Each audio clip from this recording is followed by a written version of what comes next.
আমার নিজের কিছু থিওরি পড়ছি।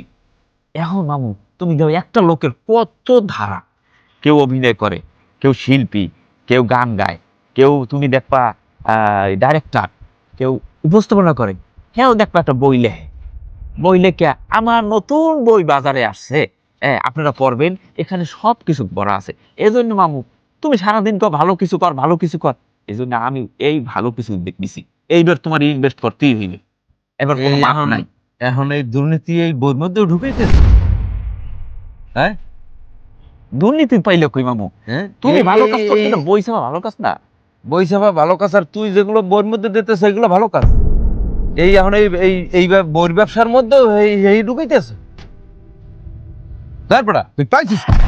হ্যাঁ তুই সবকিছুতে দুই নম্বরই, সবসময় দুই নম্বরই ব্যবসা লইয়া, তারপরে এফিরও তুই আবার করলি কি? এফির আবার এই বইয়ের ব্যবসা, জ্ঞানের ব্যবসা, এই না তুই আবার এইসব করো, রসদ চুরি করো। বেটা এটা দুর্নীতি না, এটা তো চিটারি সরাসরি। তুই বইয়ের মধ্যে এই চিটারি ব্যবসা শুরু করছিস বেটা। বেটা তুই বই পড়াইয়া কি আলো আলো ছড়াইতে পারবি? তুই জ্ঞানের আলোতে আলোকিত কর, হেলে এই সমাজ এই আলোকিত হইবে।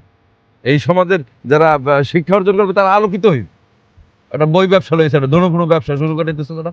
এবার ভালো কোনো ব্যবসা থাকলে হেলে আইস, নাহলে আর আমার কোনো সময় আমার দাঁড়াইবি না। ব্যবসা শুরু করছে এটা বইয়ের মধ্যেও ভেজাল করে ব্যবসা শুরু। কোন ব্যবসাটাতে মামু ধরে ভালো মামুই জানে।